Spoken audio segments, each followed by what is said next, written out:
Hello बच्चों, हमारा प्रश्न है चित्र 2.2 में एक परिकल्पित विद्युत चुंबकीय तरंग दर्शाई गई है। विकिरित तरंग दैर्ध्य ज्ञात कीजिए। ठीक है, तो यहाँ पर ये जो है टॉप यहाँ पर और ये है डेप्थ। ये डिस्टेंस कितना दिया हुआ? 2.16 पिकोमीटर। ठीक है, अब हमें यहाँ पे निकालना है क्या कि विकर्णित तरंग दैर्ध्य की संख्या। चलिए समझते हैं इस प्रश्न को। तो तरंग दैर्ध्य को किससे डिनोट किया जाता है? लैम्डा से। अगर इस प्रश्न की मुख्य अवधारणा की बात करें तो मुख्य अवधारणा में हमें ये फिगर से समझना होगा।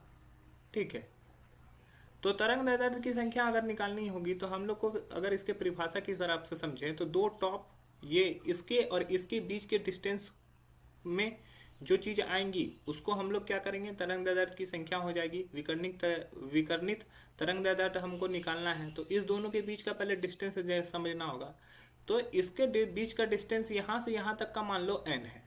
तो अब यहाँ पर ये हमारा एक ये वाला पार्ट भी है।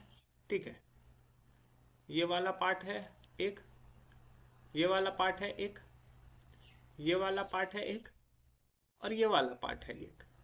तो यहाँ से यहाँ तक डिस्टेंस n, ये डिस्टेंस n, ये डिस्टेंस n और ये डिस्टेंस n। तो हम लोग लैम्डा का वैल्यू निकालना है तो equals to 4 into N. N का वैल्यू यहाँ पे कितना दिया हुआ है? 2.16 pm।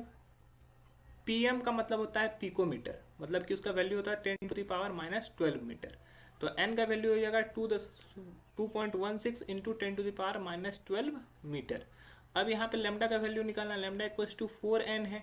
तो लैम्डा इक्वस टू क्या हो जाएगा? 4 इंटू 2.16 इंटू 10⁻⁻12 मीटर।